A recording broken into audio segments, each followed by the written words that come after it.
Good evening. I'm really glad to have you at the Sam Faris Institute for Public Policy and International Affairs. I'm Nasser Yassin. I'm the Director of Research of the Institute, and we're really glad to have this good number of people attending our first lecture of a new series we're launching at the Institute. This is the Social Justice and the City lecture series for this year. This is part of a bigger project or program on social justice and development policy in the Arab world. We're trying through this series to really look at justice and the city. So we want to apply some urban lens to social justice. This is a partnership with the Bob's Center for Peace and Justice at Princeton University. So we're starting with an exciting lecture. We have our guest lecturer here. And the title of the talk is The Paradox of Citizenship and Justice in Divided Societies. Thank you.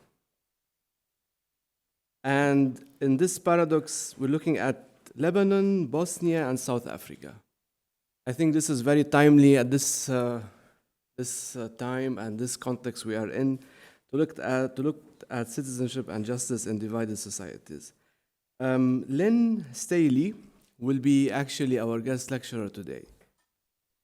Just to introduce Lynn, Lynn is a professor of human geography at Durham University in the UK. She previously held appointments in the Department of Geography and the Institute of Behavioral Studies at University of Colorado. And she was the chair of geography at the University of Edinburgh. Her research is generally concerned with the ways that marginalized groups gain political voice. More specifically, she has studied public space, community and political activism, feminist and immigrant mobilizations, protest movements, the role of faith and spirituality in public life, and homelessness. Her current research, which is actually our interest of this tonight's talk, is actually looking at youth citizenship in divided societies. And this is funded by the European Research Council of Advanced, it's an advanced grant from the European Research Council. Okay? Lynn, the floor is yours. We're really glad to kickstart this series with you. We'll talk like for 40 minutes. And then we will open the floor for question and answer. Okay. We have a good crowd of graduate students from the urban studies, so this would be an opportunity for them to ask you some relevant questions. Well, thank you very much. It's really quite nice to be here, although I must say it's a little daunting. I didn't know I was the first, but also this is the first time that I've presented some of this work in Lebanon. And I was talking to some of the students before who made it clear they're a little uncomfortable with being called part of a divided society. So my apologies in advance. But also I'm perfectly willing to understand. You know, I've been doing work here in Lebanon for about 3 years, but I don't have the same level of expertise as you folks do. So I really hope that you can, provide us some additional information.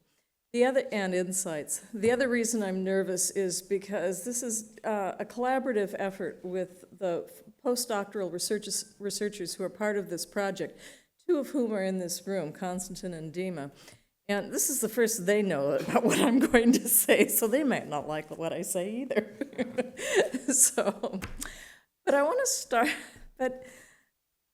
it's always disconcerting when you start a project and you go into an interview and somebody says, this concept that you're really working with isn't relevant to us. But this happens to us a lot, it seems. There have been any number of times that people have said, when we go in and talk to them about youth and citizenship, they say, well, we don't really deal with citizenship. Or sometimes even they say, citizenship is a really dangerous, divisive concept. It's not one that we care to talk about. But at the same time, the NGOs that we're interviewing, and we're primarily interviewing NGOs right now, their websites are laced with discussions of citizenship, words like youthful engagement, active citizenship. And so it's all over their websites, it's all over their reports, it's all over their programming. But they say it's not relevant to them sometimes. And like I say, it's a little, your heart sinks when that happens. Now, it's not, I think, that the NGOs are just using citizenship in their materials just as a way of getting money. I also don't think it's just a matter that the term doesn't translate directly from English into the languages that we're working in, although translation is to some extent an issue.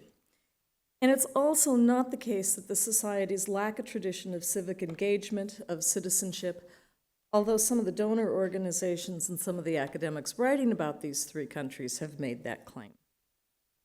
Quite simply, I think many of the people that we're talking to are skeptical of the way that citizenship might be mobilized to create more just communities, more just societies, places that are fair to everyone who lives within them. Even a field officer in one donor organization, for instance, expressed this concern, saying that citizenship was a term that they didn't like to use because it was so dangerous. Now, even if this is disconcerting, I have to say it's also not entirely unexpected. When I wrote the proposal, I had some skepticism about this concept of active citizenship.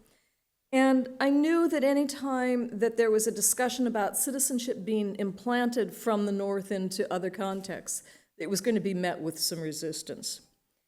I also had the sense that this notion of active citizenship is sometimes being used as a way of controlling people rather than empowering them or really enabling them to work to achieve their own goals. And I expected then that some people would argue that citizenship is a salve, that it's something that international organizations, the donor communities likes to promote because it makes people feel good. It's something that, how can you really object to something like inclusion? How can you object to fair and equal treatment? And so was a sense that I had that some people would in fact object to the term because it was almost meaningless and might be meaningless in particular in those societies. Now, the key to making sense of these different responses to citizenship, I want to argue, is to recognize and to some extent to work with its multifaceted and even paradoxical nature. So you think about what citizenship stands for. It doesn't typically stand for protest. Typically, when we think of citizenship, and these pictures are about protests of different forms, when we think about citizenship, it usually implies it's kind of a talisman for a fair and just society. You create fair citizenship, and somehow magically you get a fair society. It's as though recognized and agreed procedures by which citizenship is conferred and equality and rights are guaranteed will automatically lead to more democratic societies, to fair relationships between people. Now, that's a key assumption in liberal and procedural theories of citizenship. And it's also a key assumption in a lot of the international development practice in post-conflict settings. In these kinds of settings, there's kind of a triad: democracy, reconciliation, development, that all work together. And citizenship is at the core of them. It's kind of the glue that holds these things, or a medium perhaps, that holds them together and allows them to interact, and to make good things happen. As I'll explain in a moment, active citizenship in particular is imagined as encouraging engagements with fellow citizens that build trust, which in turn enables people to work together in places where they live in order to make fair societies. The way that active citizenship is implemented or taught, and I'll explain why I use those terms, also attempts to give people the tools of entrepreneurialism and self-sufficiency that can be the basis for development and well-being. The combined results, it's anticipated, would lead to more just, more caring, and equitable societies. And like I say, in this way of thinking, citizenship is key. Now, other scholars and practitioners note that the association between citizenship and membership, particularly to a nation state, actually justifies exclusion and or marginalization of people who are not recognized as belonging automatically. And since international law recognizes the rights of countries to exclude people, then such exclusions can be seen, in fact, as democratic and just. Citizenship then can be used as a legitimate means of excluding people who might live within the territory of a country. Now, indeed, the arguments about excluding refugees, particularly in a country like Lebanon, rests on that notion of drawing a distinction between people who can be citizens and those people who cannot. Now, whereas the invocation of citizenship then that I described previously might be hopeful in the abstract, it therefore has a more sinister side as well. And that sinister side, or at least these two sides of citizenship, are tied in with different notions of justice and what should be fair. So in the talk, what I want to do is try to trace some of the paradoxes of citizenship for justice, focusing on three perhaps post-conflict, perhaps divided countries. And as indicated, it's Lebanon, Bosnia-Herzegovina, and South Africa. All three countries have been riven by histories of violence of different forms, and they've also been the subject of international attention, particularly in the form of international organizations and foreign governments that have tried to instill practices and procedures of democracy, and in this particular case have tried to teach people how to be good citizens. Now, the argument made by in doing this, the argument made by these organizations is that it's particularly important to focus on young people. And the arguments they make are pretty predictable. Young people, it seems, they represent the future. They can be change agents in the way that older adults cannot be. And they also get more fed up with injustice. And these are arguments that we've heard in talking to some of the international donors that we've talked to. So what many of these organizations attempt to do then is circulate what I'm going to call a pedagogy of citizenship that teaches the skills, values, and behaviors of how to engage politically in order to create a different kind of society. Now, my concern is the way that this pedagogy intersects, connects, and is informed by histories and geographies of those countries, creating different manifestations of citizenship and capacities for people to act in particular ways. Now, my focus isn't so much on the form of citizenship. There's a lot of debate in the literature about different kinds of citizenship. I got bored one day and really bored myself. But I went through Google Scholar and I counted something like 57 different kinds of citizenship that were named in the titles of papers. My concern isn't with these 57 forms of citizenship. My concern is with what I'm going to call the politics of citizenship.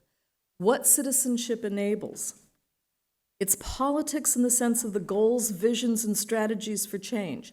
It's not politics in the sense of political parties. And I want to focus on the understanding of justice embedded in citizenship formation and that motivates young people to act. Now, the analysis is based at this point on over 100 interviews with donors, international organizations, local NGOs, and young people who have participated in some of this programming.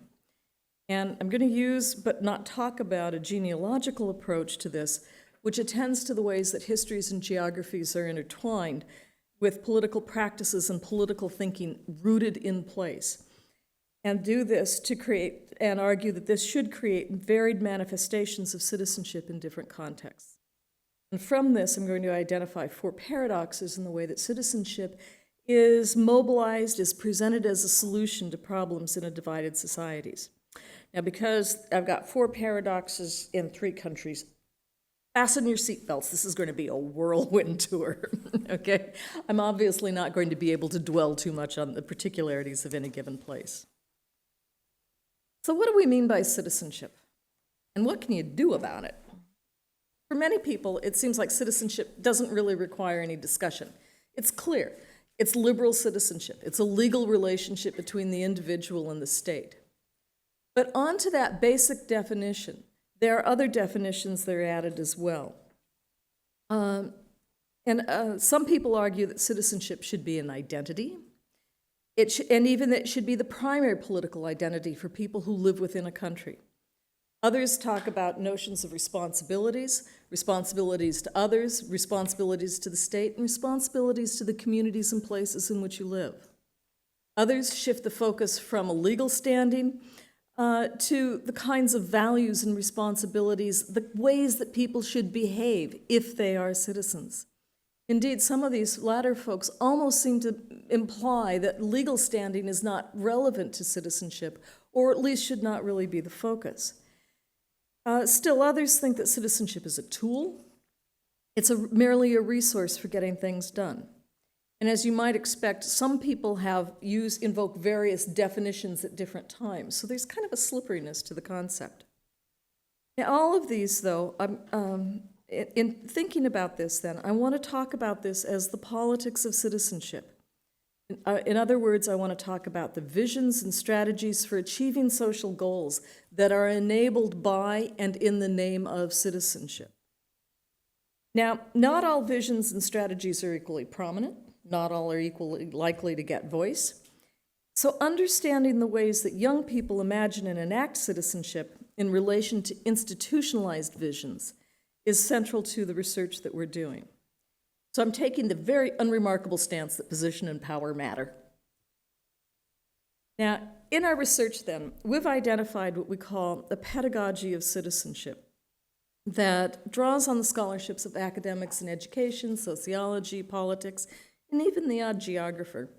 And this pedagogy, or this knowledge, is a set of shared assumptions that circulates amongst international organizations, is the basis of funding calls, and through those funding calls is distributed and is to NGOs and governmental organizations in countries around the world.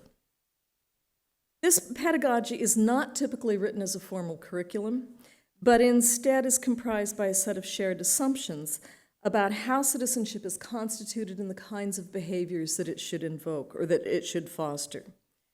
At an abstract level, the kinds of actions that are encouraged involve commitments to entrepreneurialism, to self-sufficiency, not making demands on the government, to cosmopolitan justice.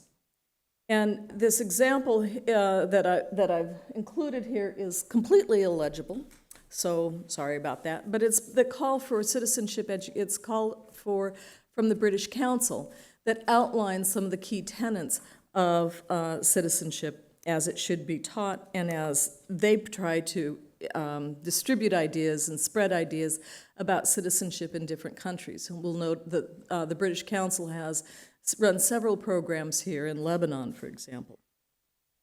Now, at a more practical and perhaps a grounded level, the pedagogy is used in programs that NGOs often, but sometimes schools and the government agencies run. And in these activities and in these programs, the NGOs typically try to engage youth in different kinds of activities that represent what's often talked about in terms of active citizenship.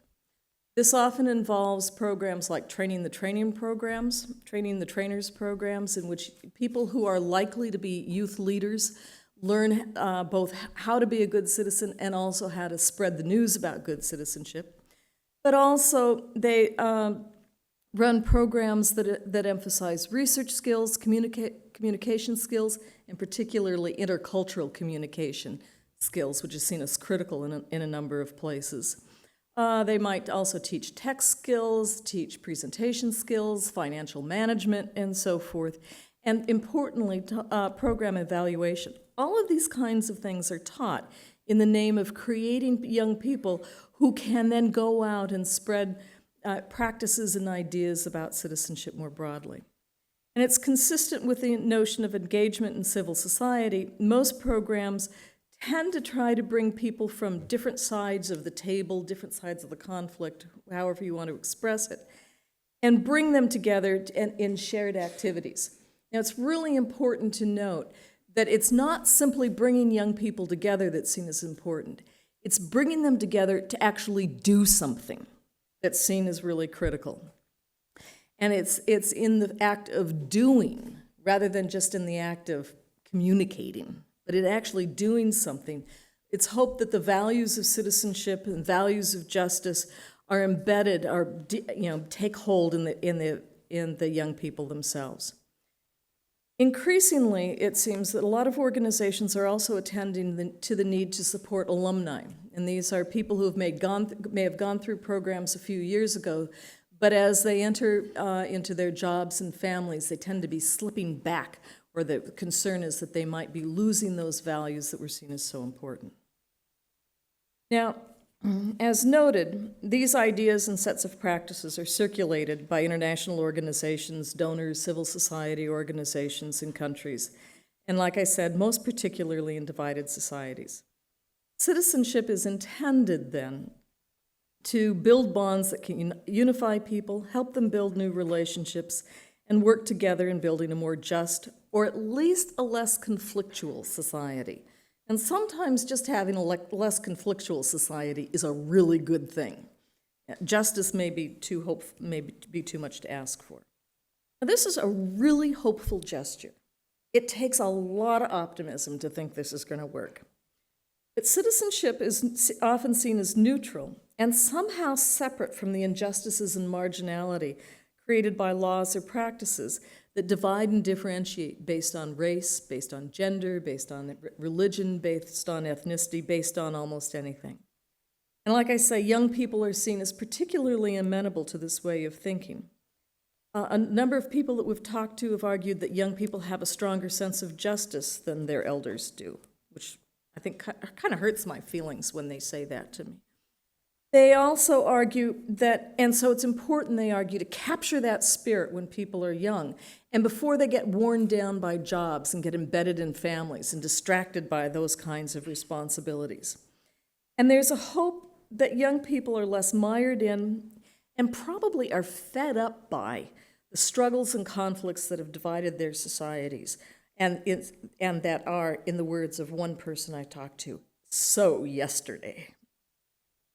I thought I was talking to a Californian in Bosnia.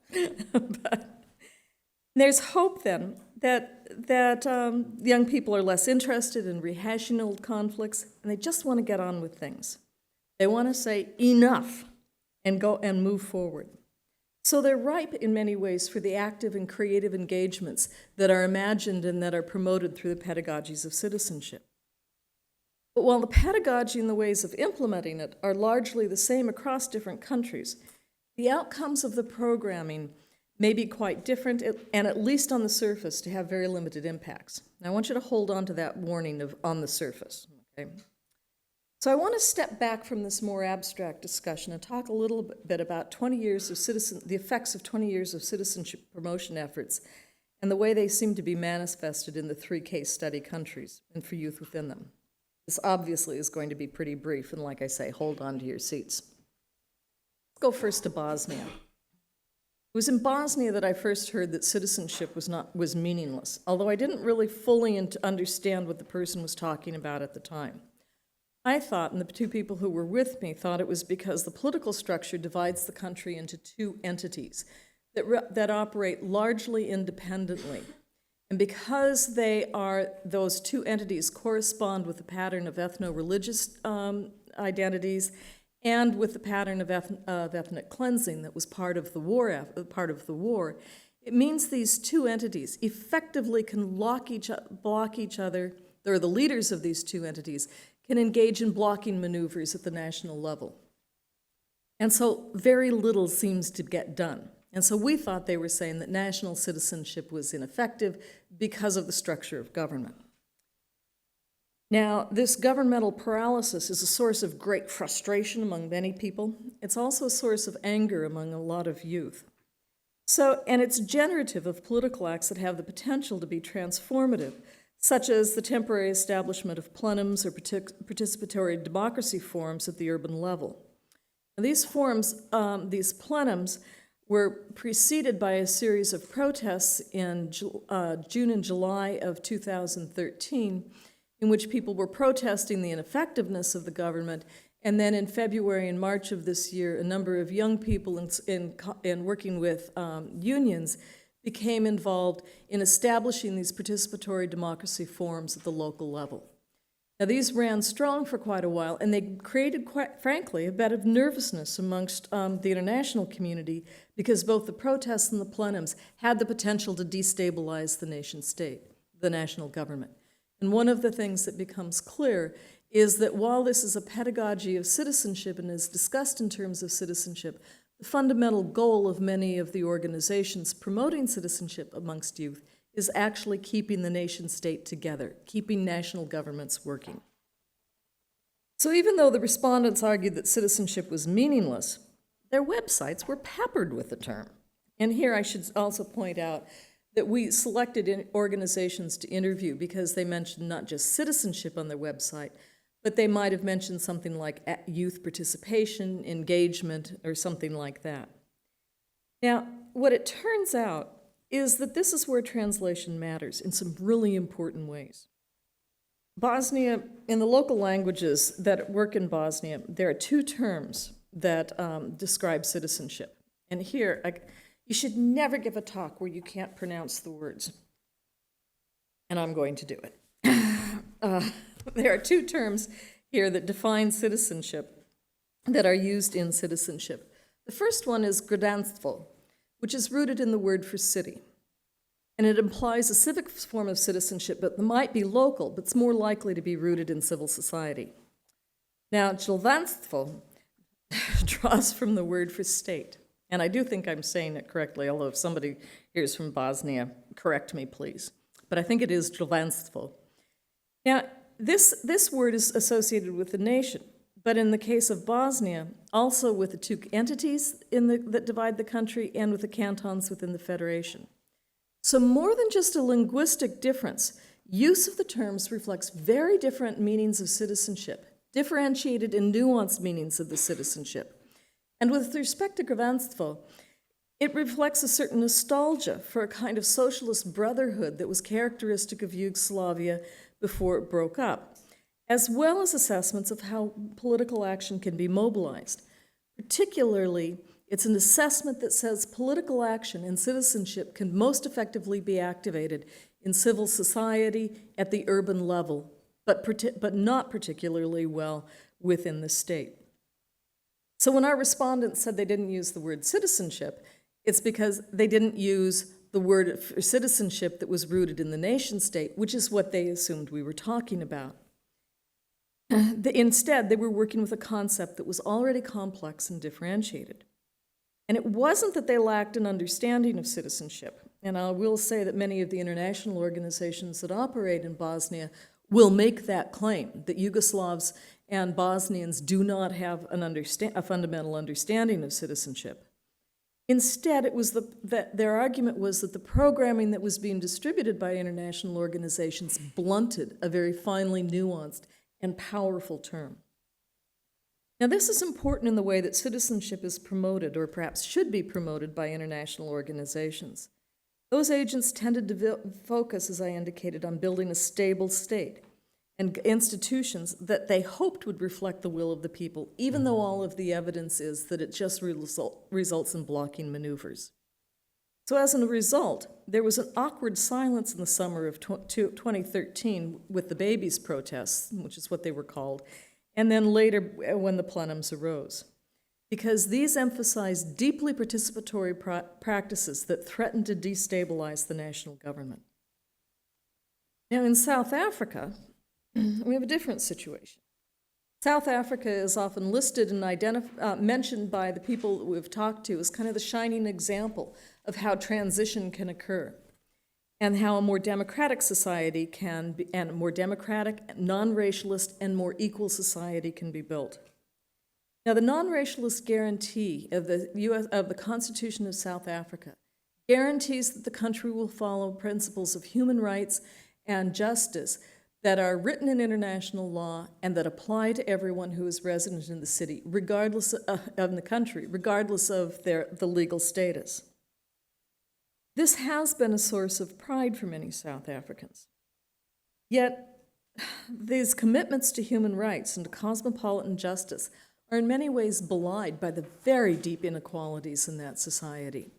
And you think it's easy to argue that those inequalities and divisions are now reinforced by the economy as much as they instead of by those divisions are along racial lines, and they're enforced by the economy rather than by law.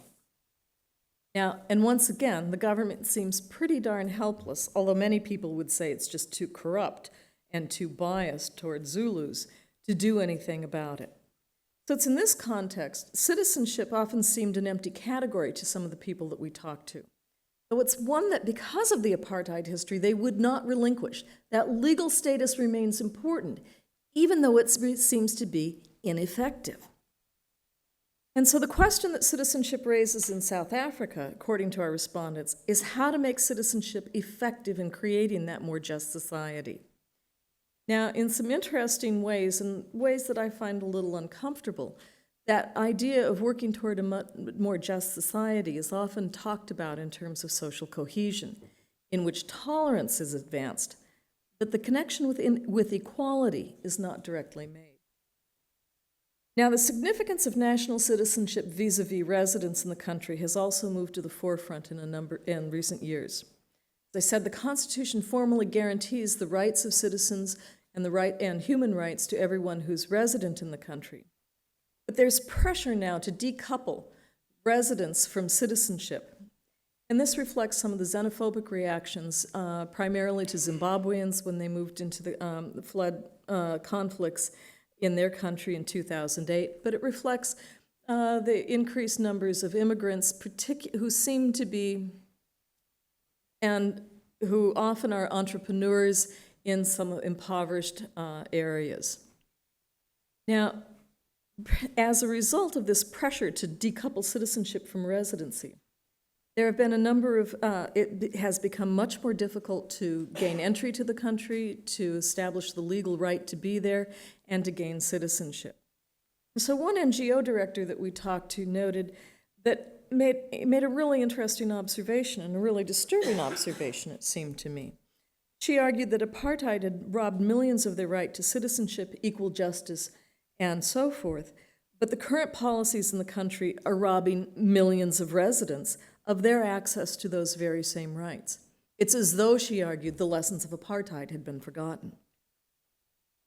Now, rhetorical arguments about legal status as a formal citizen seem to be a retreat, then, from human rights discourses that were fundamental to the principles of citizenship as it was embedded in the 1996 Constitution.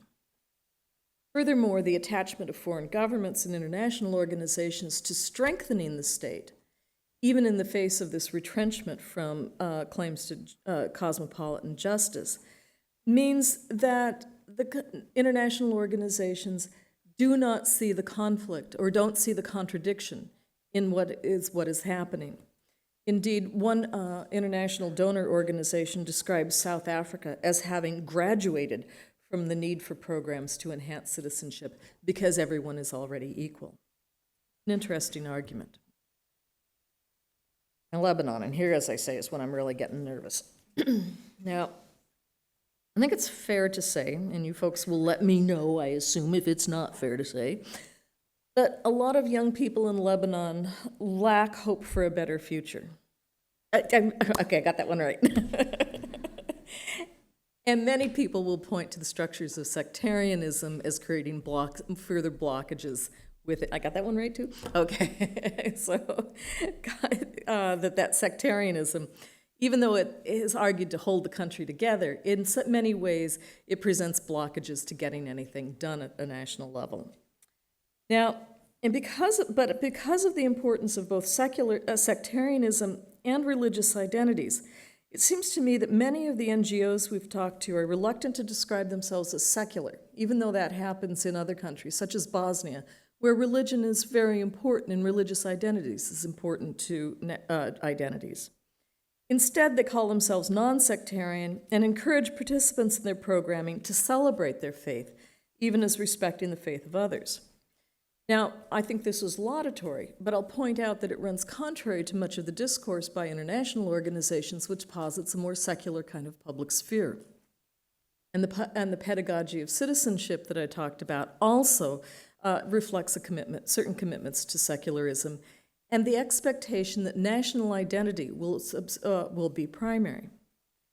Now, here there's another issue related to translation, but it's a fairly complicated one. And I think it's probably coming to the fore in light of some of the recent debates about the influx of refugees in the country in the past year.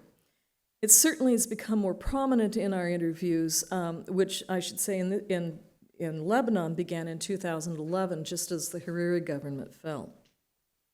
Now, while many people want to support the Syrian refugees, it's obviously becoming much more difficult because of the knock-on implications for dealing with Palestinian refugees. And this is maybe the reason that we've had what I would describe as an allergic reaction when we talk to some international organizations about promoting active citizenship to Syrian refugees, because of the argument that an active citizenship in many ways is decoupled from the state. It's about engagements in the society. It's about making things better. It's not about a national identity. But most of the international organizations we've talked to have not been willing to go to the idea of talking about citizenship of any form or citizenship programming to refugee communities, whether they're Syrian or whether they're Palestinian. The issue, as one respondent pointed out, is that the term that's used for citizenship in Arabic is rooted in the word for nation. Now,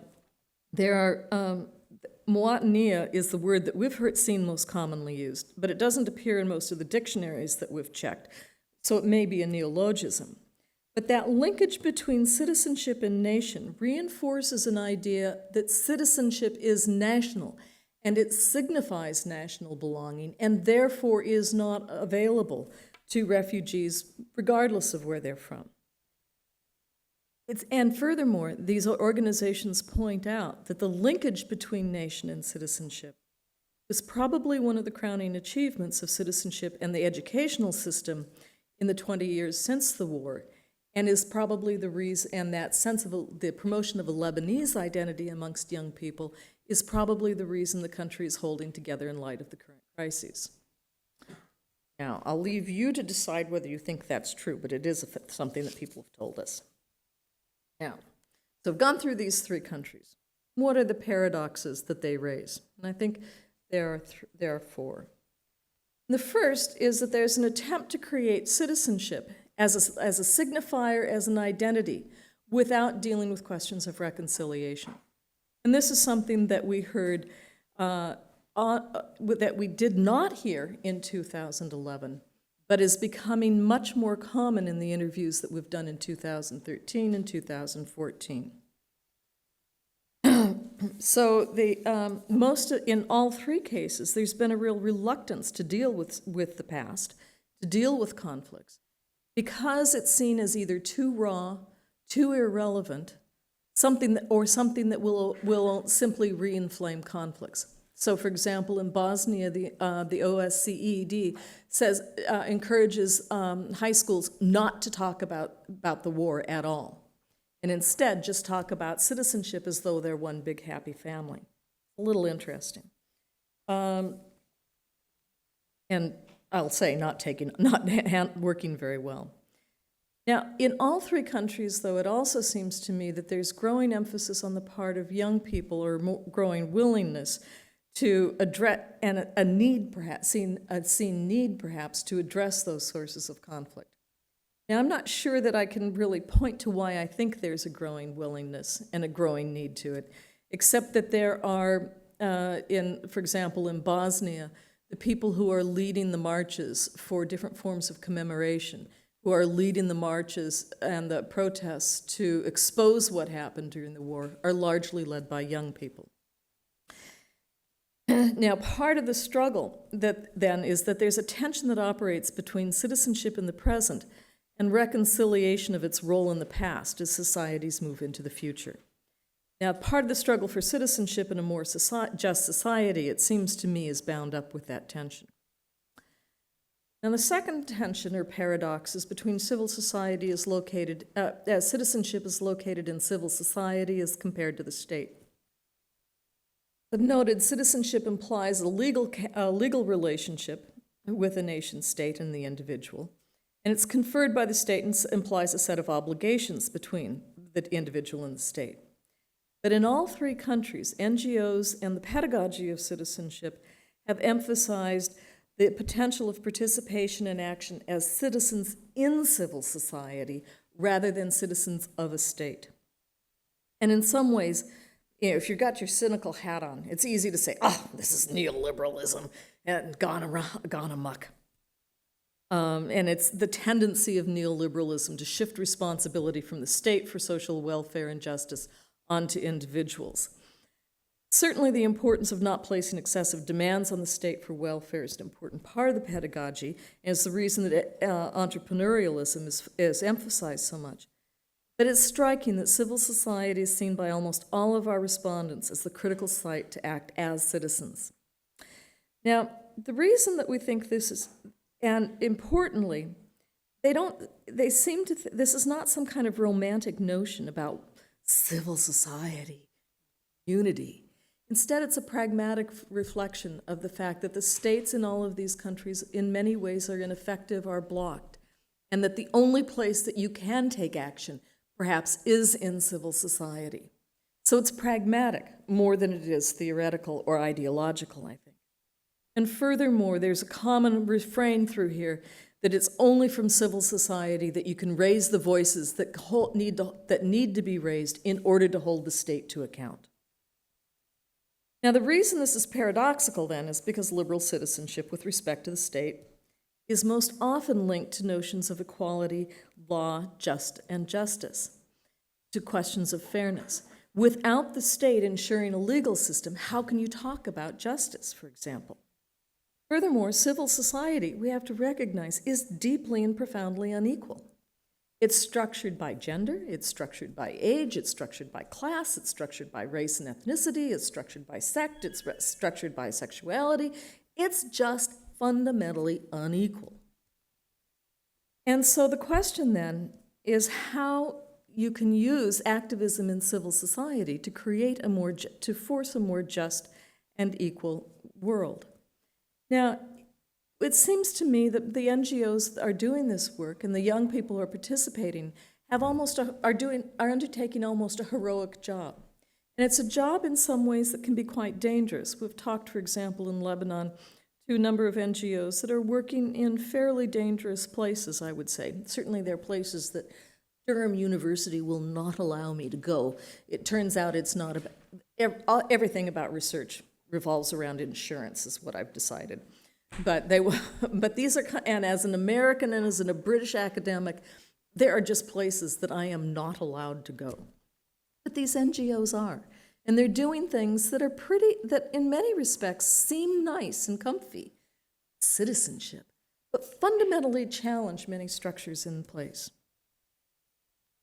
So, in the current situation, this can be dangerous, and the efforts that these are undertaking to encourage citizenship in civil society should not be minimized. But as Amin has argued, it's deeply problematic to make marginalized communities and or groups responsible for solving society's ills or to create more equitable citizenships. Locating citizenship in civil society and seeming to make communities responsible for advancing justice and fairness is exactly what Amin warned against. Now, the third paradox has to do with this global business. We hear a lot of stuff about global citizenship. It's taught in all of the schools in Britain. Not taught in the US, but we can imagine why. American citizenship is global citizenship, ma'am. But it's promoted as a way of reinforcing what are seen as universal ideas about what citizenship should be and universal ideas about justice and equality. In the context of national governments that seem ineffective or uncommitted to those ideals, global citizenship reminds us that we are all worthy of rights simply because of our personhood. And the pedagogy and the value, and that value that is circulated through this pedagogy of citizenship and reinforces that ideal. But at the same time, the practices of organizations reinforce the idea of active citizenship at the local level or at perhaps the urban level. Because as I've noted, it seems like that's where people can make a difference. So we have this paradox. Calling the commitment to stabilizing national governments, it seems that global ideas and local practices are to be used to reinforce a sense of national identity and cohesion. It's not going to work very well. Now, as a practical level, there was almost no discussion of global citizenship on the part of the NGOs that we talked to. Citizenship that's as it's promoted remains pretty firmly located within the nation state. So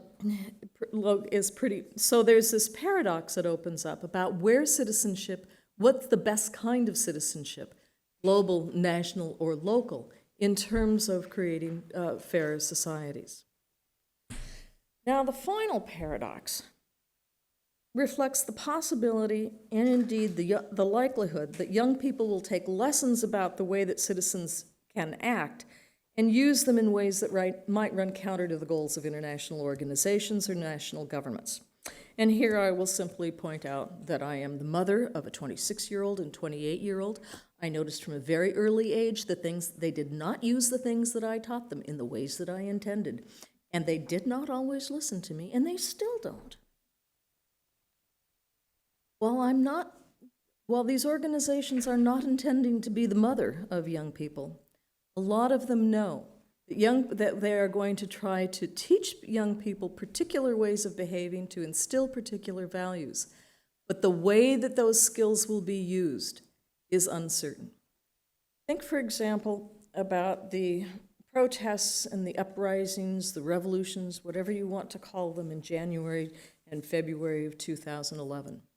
Most of the leaders of those organizations, and most of those leaders, to the extent that they're identifiable, and almost all of them in Tunisia before that, had participated in citizenship training programs run often by international organizations. There's recently a case of a young activist in Benghazi who participated in a civil society activist who has been participating in protests there and actually was killed. We think it was a British Council program, but we don't know for certain. So people are using these tools in unexpected, perhaps unintended ways. Now, I'm not entirely convinced that the international organizations and international donors, and certainly the local NGOs, are unaware of this or unhappy with it. When I asked, for example, one of the people who is part of a US government agency or partnership, we'll say, that emphasizes pluralism, prosperity, and participation, when I asked him what he thought about the fourth P, because I love alliteration, of protest, he said it's easy. That protest reflects participation. It was in the name of prosperity, and it certainly reflects the plurality of views that were present in this case, Egypt. So there's a paradox here that in many respects, what these organizations say they're doing is attempting to build active, responsible citizens that will support the nation.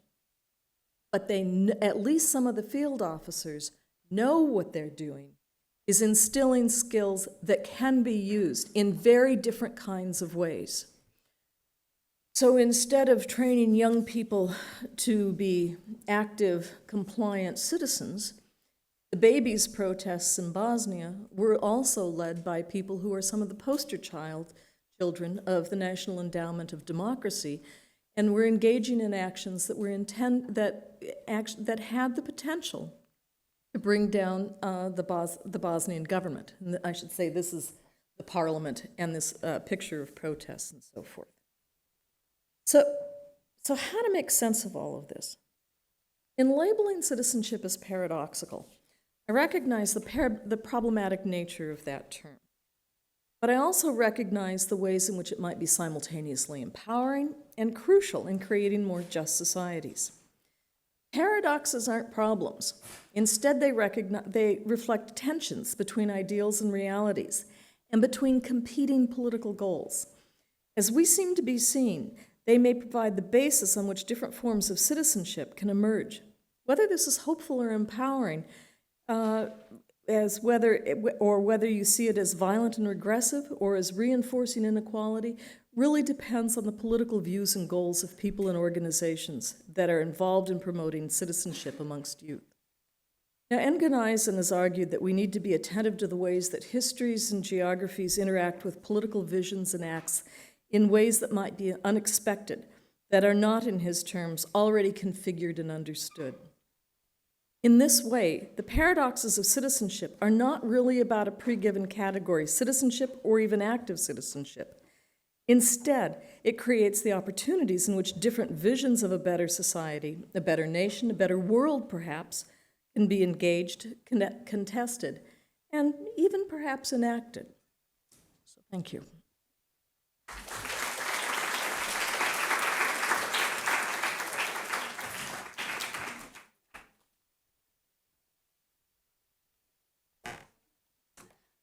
Thank you very much, Lynn. I'm going to take over from Nasser Yassin. I'm Mona Harib, for those who don't know me, and I'm here also because social justice and the city is a co-organized research program between the graduate programs in urban planning and design and the IFI Institute. So I suggest that we open the floor for comments, questions, clarifications, and I'll moderate. So we'll start with Dr. Saliba.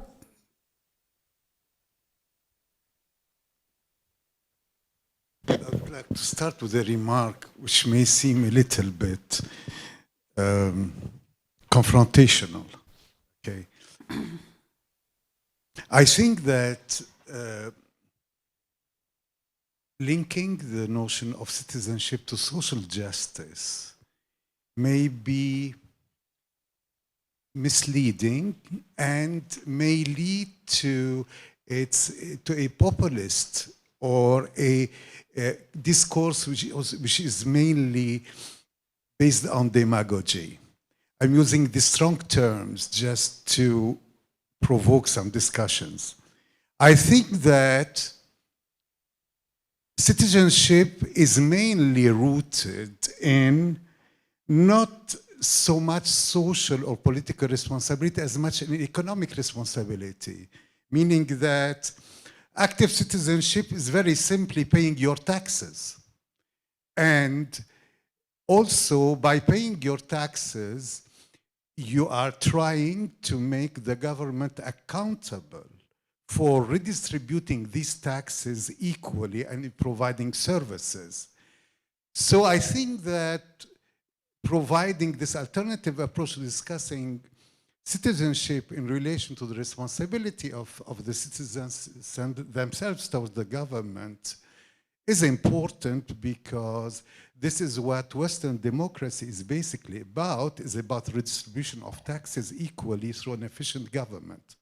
So therefore, the issue of accountability becomes central to the issue of citizenship and displaces the notion of activism to attempts at making the government accountable for the redistribution and for the provision of services.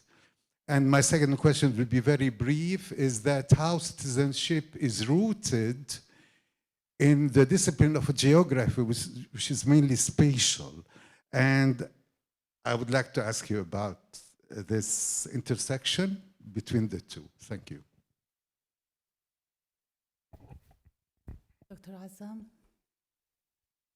Yes, to present the counter-argument to what Dr. Saliba just said, I think that description of citizenship is closer to the description of subjects of a state.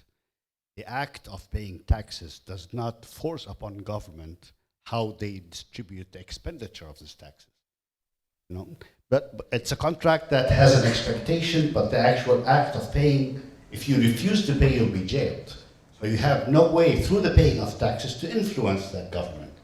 So then you just simply become a subject, like most of us are in this Arab region. We are subjects of authoritarian rule. That's very different from an exercise of good citizenship, where you actually have to come out and discuss with your government and say, the way you are distributing my tax money is unfair and it's incorrect, and it does not does not result in a fair value for my money in terms of my treatment equally in the state. So then that's the difference between citizenship and just being subject.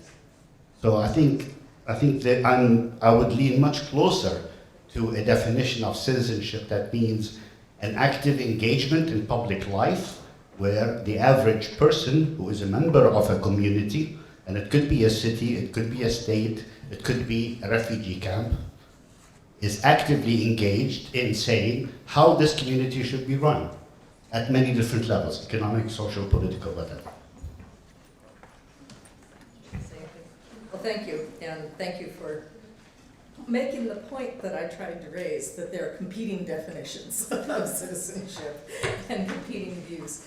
The thing that I would say, I think that certainly paying taxes is an important part of citizenship.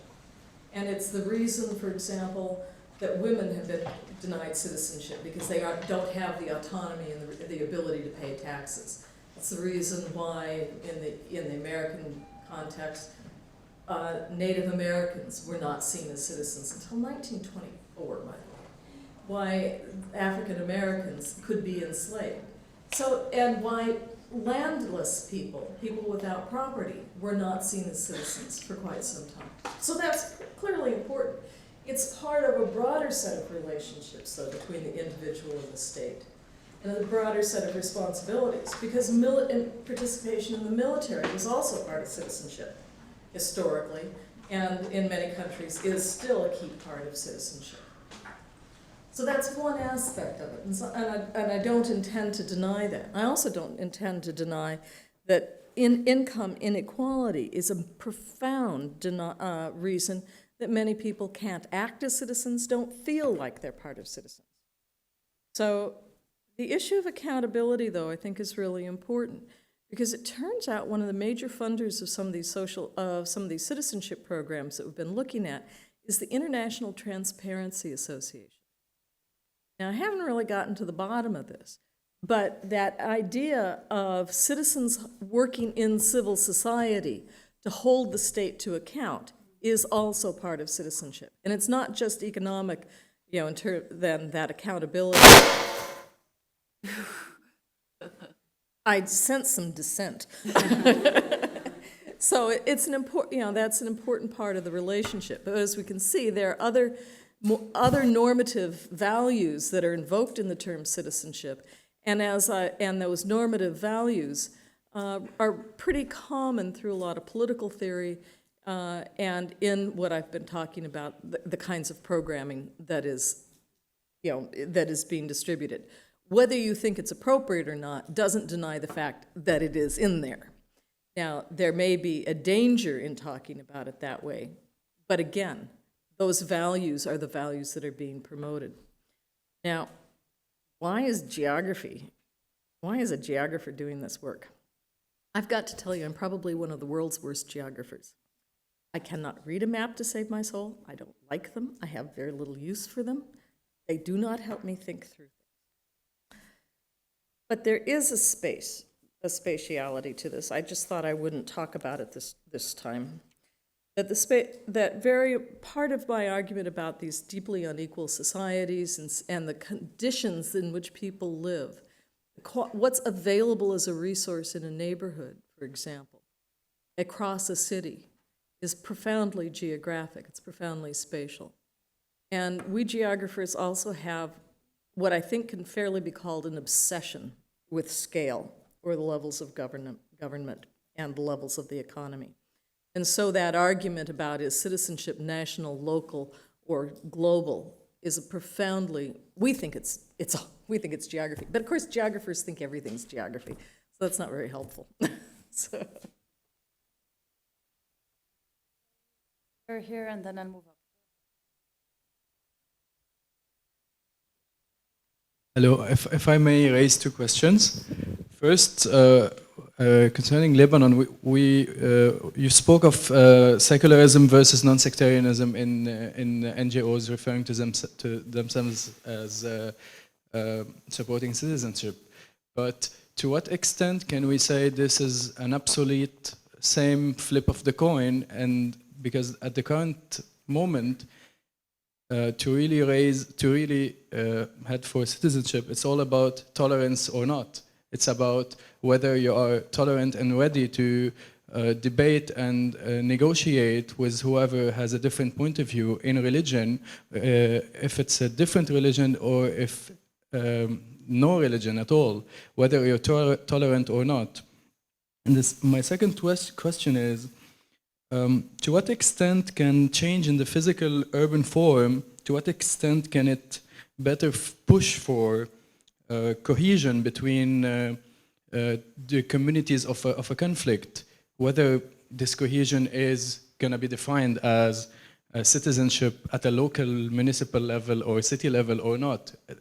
The end goal is cohesion and to have, as you said, a less conflictual society. Thank you.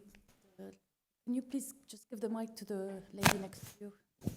Thank you. My name is Ola Sidani. I'm alumna economics from AUB. I have a question regarding the paradoxes of citizenship. You said that in citizenship, in civil society or the state, the civil society wins. If we project this argument towards the nation states in the Arab world versus the League of Arab States as an entity, we see failure. Actually, we see that this, your argument is true. We seek citizenship towards our nation states rather than the League as an entity, whereas the opposite thing happens in the EU, at least until now. So why there's a failure in the citizenship towards identity in the Arab youth, especially and also in the economic agents and private sector and investors, whereas we see citizenship towards the state, which is the EU in Europe? Thank you. Thank you, Ala. Jeff? Yeah, we'll take a couple of more questions in the back and give the floor back to Professor Stein. Sure. My question also has to do with this distinction between citizenship of civic society or of the state. And in particular, I'm wondering to what extent you feel there is a relationship between the two. Namely, in the three cases you've mentioned here, two of the cases, Lebanon and Bosnia-Herzegovina, are societies with power sharing or consociational arrangements in which the political players only have responsibilities to certain members of society, whereas South Africa actually did not choose this path when they got rid of apartheid. So it might have a comment on the society there. Lena?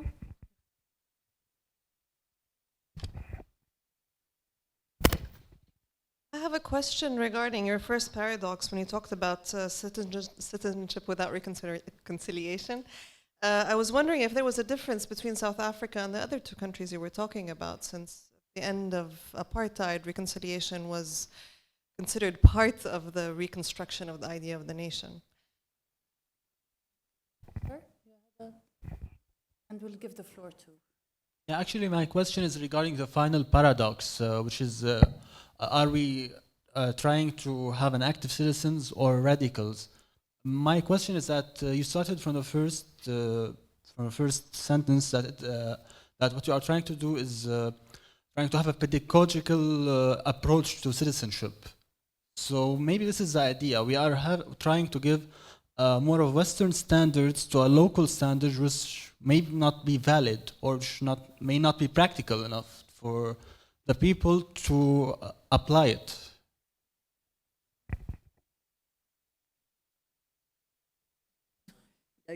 I'll let you select what you can address. Okay. And I'm trying to get the questions down, but there's quite a variety here, so forgive me if I don't get it right and if I ask you to repeat what it is, okay? Your comment that citizenship, tolerance is what NGOs are trying to promote, and so you don't see the significance of non-sectarianism and secularism?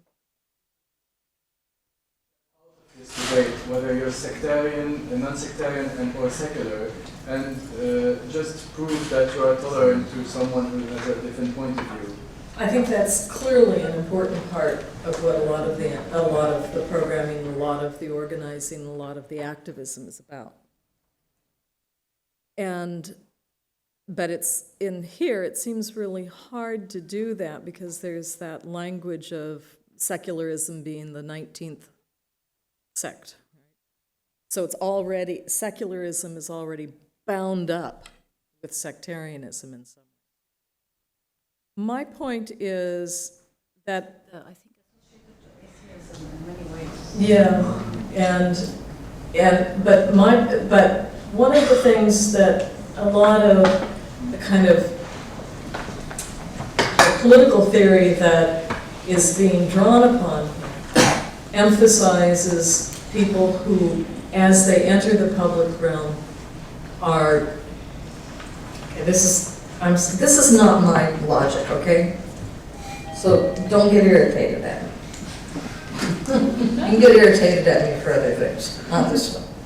The argument is that as you enter the public realm, you need to be able to debate and discuss in a dispassionate, rational way. This is also the reason women were not part of the public sphere for a long time, because we know that we are all hysterical and irrational. But I mean, Enlightenment thought called any kind of religion as irrational, and that's probably too strong. But a lot of the political theories upon which liberal citizenship, liberal democracy, and even the practice of democracy in Western countries today has a strong assumption that secularism is going to characterize the public sphere, is going to characterize public debate, and is going to characterize the way people act as citizens. Now that's changing quite considerably. And after I moved to Britain, I have to say, it was quite interesting to me that this country that has the strong separation of church and state, to the point where you can't say, you can't sing Christmas carols in schools and so forth, is so profoundly, and religion and faith profoundly influences political debate. So it's a contradiction in the Western countries as well. But in the kinds of ideas and values that are being promoted, faith often seems inappropriate, and therefore secularism is inappropriate to political debate and to political functioning. That's the fundamental argument. Now, a lot of the NGOs, and in fact a lot of the donors, are saying that's impossible, that faith is part of who people are. And so, in fact, are trying to promote tolerance, and that's what this intercultural communication is about, and working together across faith. Now, that's what needs to be promoted. We can try and step outside of this secularism, sectarian debate, but there's certain realities, and I don't think it's very easy to do that in any country these days. Take South Africa, which is theoretically completely has no mention of religion. It's one of the most deeply conservative Christian countries I've come across in the ways that people react, and it's inflected with lots of religions. But faith is part of how people enter the public sphere and how they act as citizens. And so some of the NGOs are simply saying, we've got to understand that and not worry about it. Don't worry about it, and embrace it. So, in terms of the question about how urban form can be changed to decrease conflict, to make less conflictual settings, less conflictual kinds of interactions. I think the answer that I would give you depends on the day you ask me. There's all this stuff about encounter, and that what you have to do is create opportunities for people to see each other. And that just by that, this language of rubbing up against each other, that you see people, you interact with them on a daily basis, that builds more tolerance. I think today I say no, it doesn't. In the ideal, I like it. But sometimes I encounter people who I don't like, and who I don't approve of their behaviors. So encounter is not necessarily an unquestioned good. Now, I've been struck as well here, and I talked to Mona about it, about all this talk about public space in Lebanon, and in Beirut in particular, probably.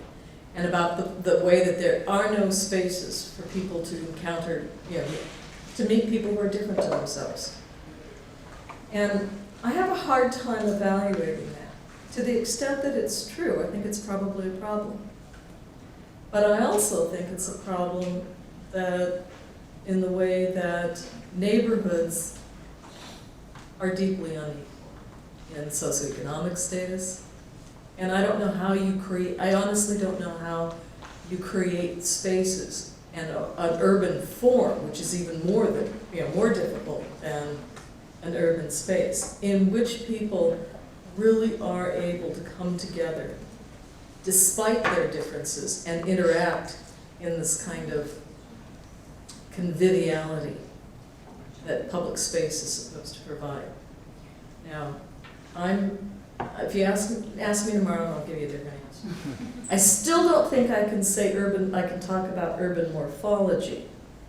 I can think of spaces that you might build, sites that you might build. But urban morphology seems much more complicated. Now, I think the question you were asking, and I got a little, I was having a hard time writing everything down here. You were contrasting young Arab young people who have a national identity rather than identifying with kind of a pan-Arabism or the Arab League, I guess, as compared to European young people who identify, up until recently, have seen themselves as more European than national.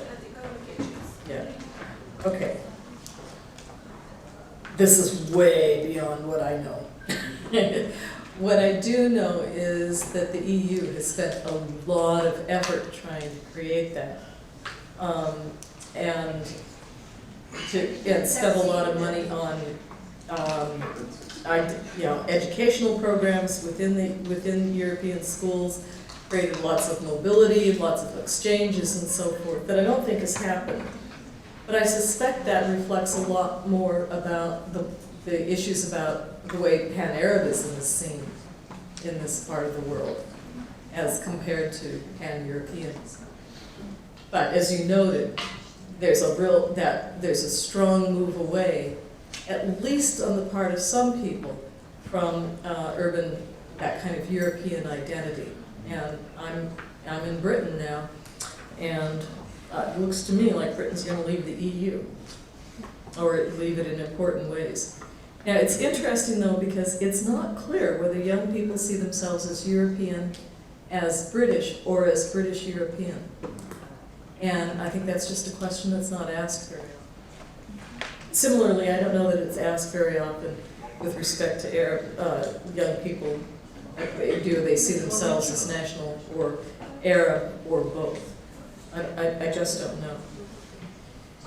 Now, there's a question about consociationalism, in which they've constructed, two of the countries have constructed governing structures where it means that they're responsible only to members of their own community. Is that basically what you're asking? And that's interesting. But there are other consociational arrangements that haven't led to that same kind of feeling. And Switzerland is probably one of the big examples of consociational. I think you could get into a real debate about Switzerland, and I'm happy to get into that. I have a very Swiss name, very Swiss father. And I know that Swiss people are not peaceful. I know that they will fight to the end on anything. But I think one of the issues is that creating peace is different, or ending a war is different than building a country. And too often, or very often, ending the war involves building the structures of government. With the argument about, Richard Holbrooke famously argued that the Dayton Peace Accords may have created all these problems, but at least it stopped the killing. And who is whether you like it or not, and that structure is the only one that they could identify, that would be passed. Now, there's another question, though, as to whether or not either of the entity governments represents the people who live within them. And I think the same thing could be argued in Lebanon, where there's certainly a broad feeling that the politicians are answering to themselves, not even to their communities. And that's part of the frustration that so many the people that we're talking to are expressing. Now, there was a question about the difference between South Africa and others in terms of reconciliation. Good question, but the South African Truth and Reconciliation specifically excluded young people. Reconciliation was for grown-ups. And people will talk about the ways, and that's kind of the snide way of responding, but people talk about the ways that that process did not address the violences that young people experience. And to talk about the born-frees, the people who were born after the end of apartheid, does not address the ongoing violence that they live in. And so I think you could make well, there are many who are making an argument that it is time for reconciliation processes to be initiated in South Africa for young people, for youth. And it's specifically, and this is important because youth were really important in the struggles, but they were not part of the Truth and Reconciliation Commissions. Now, or not to any great degree. Now, in response to that, a lot of people say the best reconstruction or reconciliation is jobs, is education, which sounds a lot like the reconciliation discourses I was hearing in Lebanon in 2011, where it wasn't necessary to deal with the civil war. It was instead necessary to build a better economy, get young people jobs, and so forth. So in that way, South Africa is exactly like Lebanon and Bosnia, which is kind of discouraging. Now, the last question, I'm sorry, I did, and I can't even remember who asked it. Okay. Can you ask it again? All I have down is, are we trying to put a Western stamp on this? Yeah, exactly. By introduction, you tried to talk about the pedagogical approach to citizenship. But this is the idea. You're talking from a Western perspective to a different countries in Africa and Asia and Europe. So we are putting Western perceptions, not local perception.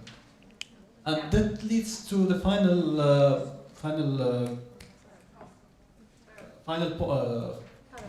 paradox you had, that we are, instead of having active citizens, we are having radicals.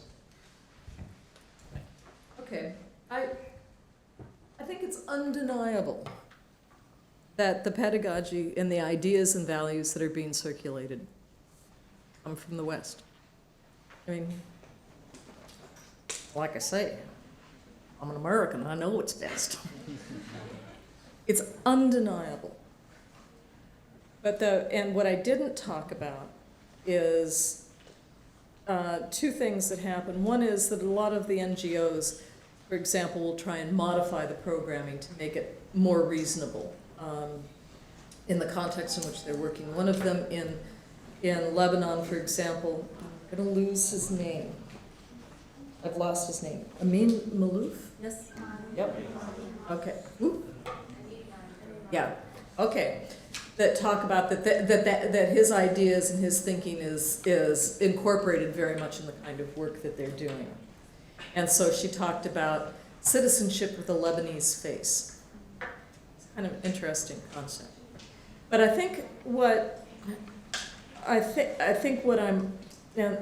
also didn't talk about to any considerable degree is what's involved in this genealogical approach, which is, as I indicated at the end, remaining open to different possibilities and not assuming what citizenship is going to look like. And I think it's not a bad thing that it looks different in different places. It's a profoundly challenging idea, and it's a profoundly destabilizing idea. But I think it's really important not to assume, even though I've kind of made sarcastic comments about it, that one version of democracy represents democracy. You know, the argument that was made about people in Western democracies, people holding the government accountable for the taxes. Well, I got to tell you, there's no Western democracy where governments are accountable for the way taxes are spent, or at least I haven't lived in one. So I think what that does is open up the very category of what citizenship and democracy are, and allows for different manifestations. And those different manifestations may be differentiated, or may be seen to be different in different contexts, but I think also over time. There's a real way in which what we think of as citizenship now is not what we thought of as citizenship 100 years ago, and won't be what people want to create as citizenship in the future. And instead of thinking, for myself, instead of thinking as citizenship as a legal standing, I'm much happier thinking about it as a set of relationships that change, and a set of processes. Now that is not something that gets you very far when you go into a policy briefing. But fortunately, I bet I don't do policy briefings particularly. Instead, I hang out with people. So I hope that answers your question. Okay, I wanted to abuse my role and ask a last question, and maybe to wrap up a bit the discussion. I think there were very interesting questions too. So, Lynn, would you agree with, if I would say that what you presented, these paradoxical situation of citizenship, do they incorporate opportunities for positive change if we want to link it to policy somewhere? I mean, and are these opportunities different in the three different settings you're observing? Are they temporary? Are they fleeting moments that one can capture, or could they be more sustainable? I think if I have a motto, it's every structural crisis is a structural opportunity. And yeah, these things that are blockages also, and things that create opportunities for people to do different, to imagine different kinds of ways that things could work. And like I say, the fact that the governments are blocked often means that people are trying to take things into their own hands. And those are opportunities. And I think, you know, they are only radical to the extent that they don't conform with what people expect. I mean, I actually am not convinced that many of these protests are particularly radical, although they do often represent a radically different way of thinking about how it means to be in a society. And I think the plenums in Bosnia are a really good example. It was after months, the babies' protests occurred because the government couldn't even issue identifying numbers for children as they were born. And there were several children, babies, who died because the government couldn't agree on how to give them an ID number. My goodness, that's kind of basic. And so the babies' protests came out of that. And they were people who saw a different way, imagined a different way of organizing themselves and raising issues, surfacing issues. And a lot of them, as I indicated, in fact, one of them quite clearly, was the poster child of the National Endowment for Democracy. Now, and had gone through these kinds of programs and in fact led some of them himself. So yeah, I think that these blockages and these create some opportunities. And the goal of a lot of the activists we've been talking to is figuring out how to build on those moments. And that's the challenge. What we've heard from some of the organizations in Lebanon, and I haven't heard it in quite the same way elsewhere, is that, yeah, people can do these kinds of things, but you can't institutionalize them. Well, my question, I haven't asked this back, but why is institutionalizing a change inherently good? And there is an assumption that, and I don't know that institutionalizing change is inherently good. Particularly because as it gets institutionalized and codified, it changes in important ways. So the babies' protests, the plenums, the participatory democracy didn't last very long. They may have made some changes, but in the case of the babies' protest, I think probably in a bad way. I think the solution to getting them to create a system for giving people a national identity number is that they also created a new system of identity numbers based on the entities. So now you have your national identity number and you have an entity identity number, either as part of the Republika Srpska or as the Federation. So, you know, progress is fleeting. You gotta take it when you can get it, I would say. Thank you very much. Thank you for being here. And thank you very much.